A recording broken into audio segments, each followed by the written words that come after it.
With greenwashing on the rise and the stakes of sustainability storytelling higher than ever, is it time to rethink the role of the Sustainability Communicator?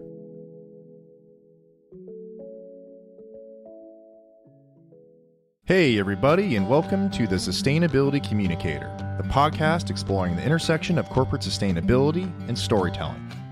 I'm your host, Mike Hauer, a sustainability communication nerd with more than 15 years of experience on both sides of the podium, as a journalist for media outlets like GreenBiz and a communication strategist for major global companies. During each episode, we explore interesting sustainability communication challenges, risks, and opportunities facing folks in the business community and beyond.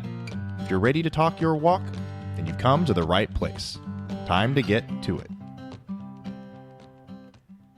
Since we're just getting to know each other, I figured it'd be good for me to start out telling you a little bit more about my journey as a sustainability communicator. I graduated during the Great Recession in 2009, a great time to graduate, of course, and I found myself not really sure what I wanted to do with my life. I knew that I liked writing and I liked talking, and I was good at that, and I found a job at a marketing and PR agency in San Francisco working with some clean tech clients. And that was the first time I really saw that it was possible to both make a living and make a difference. After doing that for a little over a year and a half, I still felt like there was something missing, and I needed to go out and see the world and really figure out what I wanted to do with my life. So I found a program that allowed me to volunteer in Bogota, Colombia for a year, teaching English as part of a IBM grant that used technology to up-level and upskill kids in at-risk neighborhoods to help them improve their English, among other skills. During that year, I might usually tell people it was the greatest, best, and worst year of my life because it was really hard and it definitely put me outside my comfort zone as far as experiencing the world firsthand. And throughout that year, I really saw the intersection of social and environmental justice for the first time, particularly during a visit to the San Blas Archipelago in Panama, which is just off the coast of the Caribbean side. And I got to visit a Guna village, which is an indigenous peoples that's been living there for hundreds of years.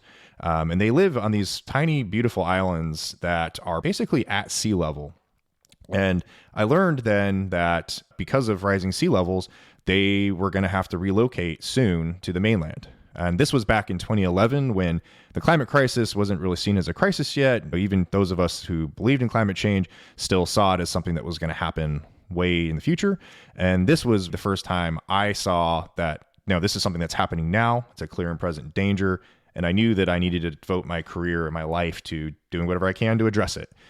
And so I came back and I discovered Sustainable Brands and worked with them for a while to help them promote their conference that they have in San Diego. And that conference was the first time I really saw corporate sustainability as a career option. And I fell in love, and that's where I've been focusing my efforts ever since. And so over the years, I've worked as a writer for Sustainable Brands, of course, GreenBiz, a couple other publications. I've also did a stint in DC for grad school where I studied climate communications. And then I also worked as a sustainability strategist at big agencies like Edelman, where I was working with some major brands like the North Face and HP and some others on sustainability communication strategy and execution. I also worked in-house at a small climate tech company for a while, helping out with communications there. And most recently, I was at a small ESG agency doing a lot of ESG reporting, among other things. Almost a year ago, I left to start my own business, Hauer Impact. I am a fractional sustainability communications executive where I embed with companies of all sizes, mostly large companies, to help them fill gaps of sustainability communications expertise. And this is something that I've really seen as a growing need over the past few years in particular, that companies have this disconnect between the sustainability strategists and their communication strategists because they live in different departments and they often don't speak the same language. So as somebody with a background on both sides of that, someone like me can come in and translate between the two. And that's something that I want to talk about today as companies face a complicated regulatory landscape and you're changing stakeholder expectations.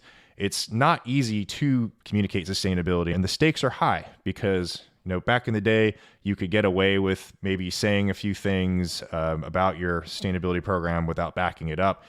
Today, that's not the case. You might get caught for greenwashing, which can lead to major fines. You also could get sued in civil court, which is also not cheap. And so these days of kind of just allowing companies to silo their communication efforts and have generalist communicators responsible for communicating sustainability is not going to work anymore. Or if they do, it's going to be a very expensive risk. So that's another topic I wanted to cover today was how can companies avoid greenwashing? And often I see this in my own experience. Companies aren't usually intentionally trying to greenwash. Nobody wants to lie. That's not really the goal. Often it's out of ignorance rather than ill intent.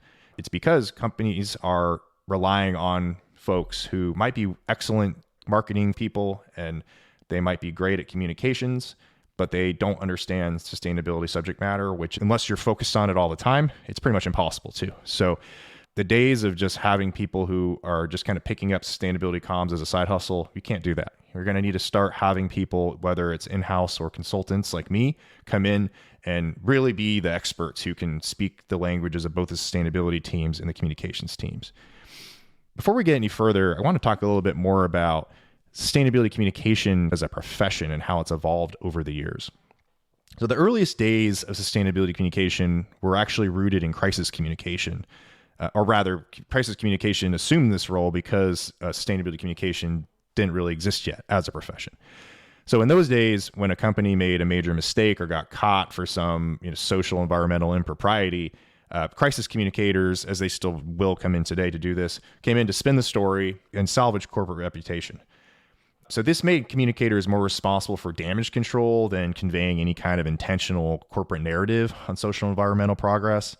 And in fact, many of the first sustainability reports were published in the wake of a major environmental disaster. So it was actually a crisis communication effort.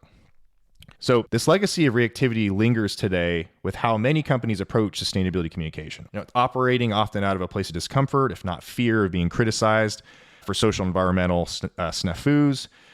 These organizations often fail to form a proactive strategy about what they're actually doing that's tied to their corporate purpose. In many ways, modern sustainability communication and crisis communication are two sides of the same coin. Back when I worked at Edelman, I actually sat back to back with our crisis communications team. And it was often thought that the more companies invested in sustainability and the communications around it, maybe the less crisis they would have to communicate later. So the more you invest in sustainability and actually doing the right thing, the less likely you're going to make mistakes and have to call in the crisis team later. So everybody's getting more familiar with the regulatory developments coming out of Europe and in California. It's no longer just moral imperative to avoid greenwashing. It can save businesses major legal and financial trouble. In Europe, we've got the EU's Green Claims Directive, which regulates misleading environmental claims by imposing fines for companies that greenwash. And also coming out of the EU is the Corporate Sustainability Reporting Directive, or CSRD, which requires companies to obtain third-party assurance on sustainability claims and to quantify their environmental reporting. These rules will impact tens of thousands of companies across the globe, not just European ones. Any company operating anywhere that does business in Europe over a certain threshold is going to have to do this, and this applies to major private and public companies as well. And meanwhile, in California, the Climate Accountability Package is requiring all major companies doing business in the Golden State to publicly disclose their direct and indirect greenhouse gas emissions and climate-related risks. And if the SEC in the US finally gets its act together, we'll probably be seeing similar rules rolling out across the United States in the coming years. But regulators aren't the only boogeymen here. Litigators also have caught the scent of bad sustainability communicators. In recent years, we've seen a huge increase in class action lawsuits against organizations for alleged greenwashing, and companies such as Volkswagen, Samsung, Deutsche Bank, and Delta Airlines all found themselves in civil courts defending against accusations of making false environmental claims. While sustainability communicators like myself aren't lawyers, although I did entertain the idea back in college, they can help companies navigate the nuances of effective storytelling in a way which both avoids greenwashing and conveys an impactful narrative. So whereas lawyers will help you manage the risk and maybe help shape the communications to avoid getting sued or fined, oftentimes they will overstep and kind of water down the story so there's nothing interesting to tell, or they'll just tell you to green hush and say nothing. And so where a sustainability communicator plays into this is we can work with your legal team and your comms team and your sustainability team to make sure that you're telling the most interesting and honest stories in a way which avoids all these legal threats and regulatory threats. And one of the greatest signs that sustainability has gone mainstream is the fact that sales teams actually now care about it. They spend a lot of time thinking about it because it's becoming increasingly more common for questions about net zero, DEI, waste, and other issues to show up in the B2B sales process. Many RFPs now will actually ask, does the company have a net zero goal or strategy? And if you don't have one, you're probably not going to win the business. Salesforce, for example, through its sustainability exhibit, requires suppliers to set science-based targets and reduce greenhouse gas emissions, increase sustainability disclosures, and deliver carbon-neutral products and services as part of their contractual obligations to Salesforce. And as more major companies establish sustainability goals, they're going to need suppliers to help achieve them, meaning corporate sales decks must tell sustainability stories that stick. A sustainability communicator can help companies develop authentic, engaging narratives tied to an organization's corporate purpose, ensuring that, if anything, organizations don't get caught in an awkward position when a potential B2B company asks about a net zero strategy, DEI strategy, or anything related to ESG. Sustainability communicators either can be sustainability strategists, more of the technical folk who learn communication skills, or communication professionals who develop sustainability expertise.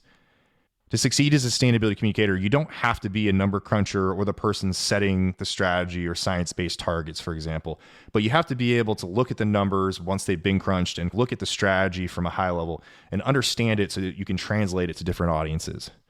And it really requires a strong systems level knowledge of sustainability and how everything interacts and interoperates. Now, in a perfect world, a sustainability communicator would sit between the sustainability team, the marketing department, and the legal team. And the purpose is to ensure that the company has a comprehensive sustainability communication strategy and can identify storytelling opportunities that are both accurate and interesting. Sustainability communicators also work to avoid disconnects between what a company says and what it does when it comes to sustainability progress. And sometimes knowing what to say is as important as knowing when to stay silent. You don't have to be talking about every single social environmental issue. You really have to understand what's material to your business and then form your sustainability communication strategy around that. As we move into 2024, we're entering a new era of transparency and sustainability storytelling. Companies can't sit on the sidelines any longer. They're going to have to talk more about what they're doing. And if they're not doing anything, they're going to have to start doing something so they have a story to tell. The days of greenwashing are coming to a close because it's just going to get too expensive to keep doing it. And with that, we've reached the end of the inaugural episode of the Sustainability Communicator podcast. Time really does fly when you're having fun, doesn't it? Thank you so much for tuning in today. If you like what you heard and like to hear more, stay tuned for future episodes that cover topics such as why communicating climate change is so difficult, why your sustainability story sucks, and why there's hope for you yet, why your ESG report isn't enough when it comes to communicating sustainability, and some ESG communications trends for 2024. Wherever you are in your sustainability journey, good luck and keep at it. We need you out there.